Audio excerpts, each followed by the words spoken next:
Hi guys, Neil at Italia Autos here. Welcome back to another video on my channel. Behind me we have another Alfa Romeo 156 V6. Let's see how this one's holding up. So it is a 2002 156 V6. It is owned by the brother of the guy who had the last V6 in the workshop. I will stick a link to that one there. So basically we're going to play these off against each other and see which is the better buy, because I think they paid roughly the same price, about £600 for them. So let's see how well it's holding up. We're going to start by having a look under the bonnet. As the bonnet's already open, you can tell I've had an issue already. The battery is really dead. I had it dropped off to me on Friday evening. Now Monday morning and it's totally dead. So let's have a quick little look over it and see what I can see. Initially, the engine mount is gone and it needs another one. I can see there's an oil leak coming from the rocker gasket. But as it's in for a cam belt, if it succeeds the check over anyway, they're going to get changed. Intake pipe is good and not hold, which is super rare. Radiator looks as though it's been replaced again at some point. It doesn't look too old. So how is the power steering fluid? It's low and it's also rather dark, so that hasn't been changed in many years. I can imagine the brake fluid is exactly the same. No, that's not too bad.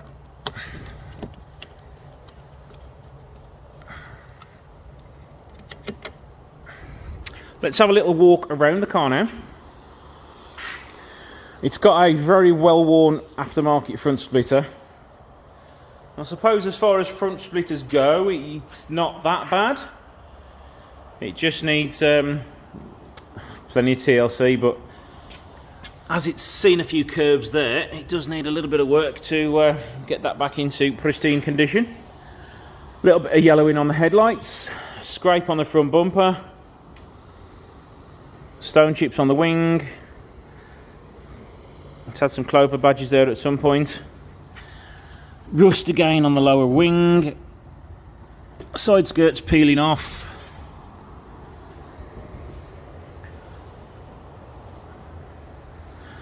The roof is extremely matte.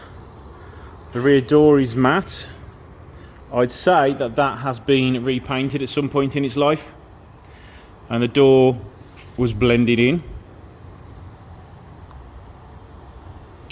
Scrape on the rear quarter. Fuel lid doesn't shut. Boot lid again. He's very, I'd say, sun damaged more than anything. A few scratches here. Big scrape and major dents in the door. And one rare thing is it's actually got a sunroof as well. You don't see many of these 156s with a sunroof. I do believe back on the options list this was probably about the only thing you could tick other than leather. And the front wing looks okay. Alloy wheel looks okay. Yep, more rust down the bottom there and side skirts peeling. But yeah, it's going to want two doors on it. Let's have a look in here. How is that holding up? Not bad. A little bit of wear on the leather seat there. The cover for the sunroof is a little bit manky. It's lost all of its covering. It's got the fake plastic carbon dash, which I actually quite liked back in the day, but now it just looks extremely tacky and uncarbon-like. Aftermarket stereo. Everything else looks okay. Let's start it up.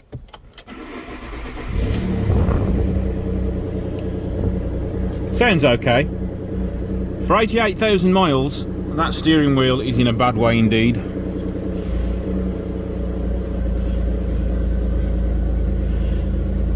We've got the airbag warning light on. We have got a bulb out. That's probably a number plate light.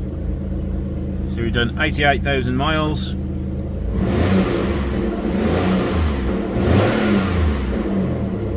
Engine sounds pretty good. We're missing the cover for the fuse box. The window switch is broken.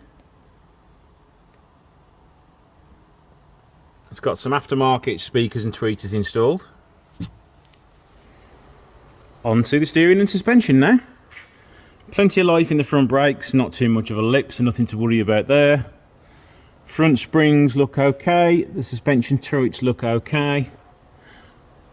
Onto the...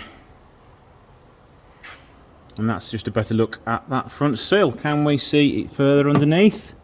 It's not actually rusty underneath the side skirt.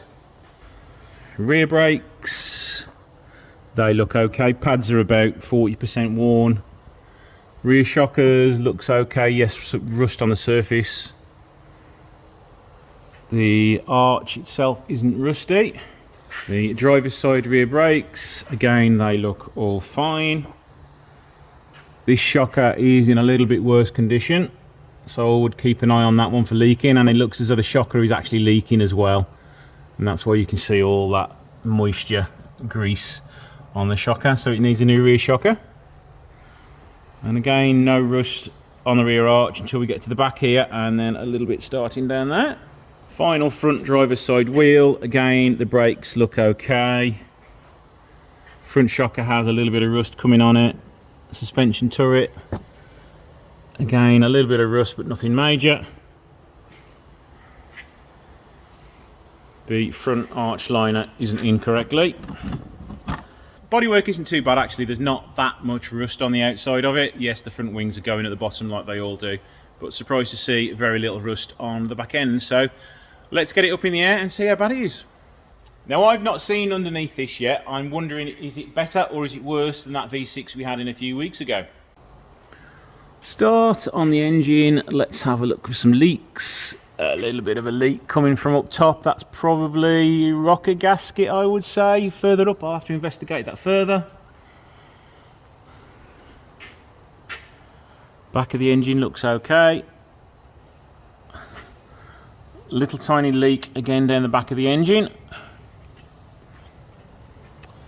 Now the floor pan is the main thing. Pleasantly surprised so far. Some rust coming through here. No holes going to be coming there soon.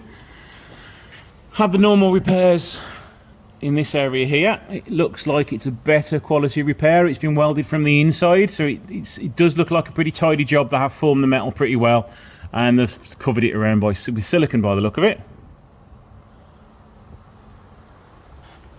This side has had a little patch here. They've been covered over. That one is starting to rust. Have a look here.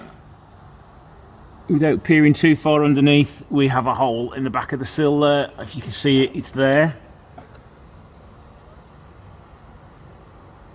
So that is gonna, might be flagged up on an MOT. More issues here, but at least it's not in that bad of a shape, apart from the front flexi hoses. And that one looks as though it's about to start leaking, if not leaking already. Let's have a look at the rear now. Rear arms look okay. Let's check for rust along the back. Chassis rails, we've got a hole here, another common spot along the back of the boot floor.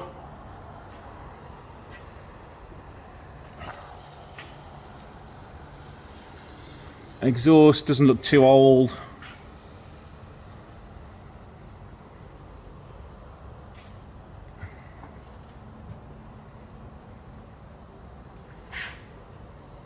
Front drive shafts aren't leaking or hold.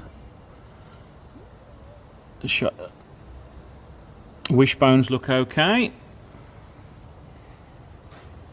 Radiator from behind, yeah, that's fine. There's no issues with that. That's not bad actually. It's still all there. Normally they've disappeared. They have. And that side, yeah, faring a little bit worse. I did forget to add that this sill looks okay from behind. I can't see any holes at all. So there we go. Overall, it's not too bad. The bodywork is the biggest problem on this car because it needs a fair old chunk of TLC on it. If it's going to be a daily run around mechanically once it's had a cam belt done, it might be okay, but we'll find out more when I do the cam belt on it, but that's not for a video. So thank you guys for watching. Don't forget to hit that subscribe button, and I shall see you in the next video. Just thought I'd show you the auxiliary belt as I've started doing the cam belt as well. And that is in need of desperate replacement, so I won't be putting that one back on the car. Just a little further into the cam belt change now, and I'm just checking for leaks on the water pump, and it doesn't appear as though there are any. There's no nasty surprises behind there like oil leaks or the belt starting to shred. With the belt itself, it's not easy to really judge how old it is unless you can visibly see cracking, but from this angle I can't really see very much at all. Now I've stripped the cam belt down a bit further, it is extremely worn indeed. I can see cracking in the belt, I don't know if you can see that along the edge there, and also there's a hole appearing in the belt there where something's caught it or it's cracked that much. It is literally about to break.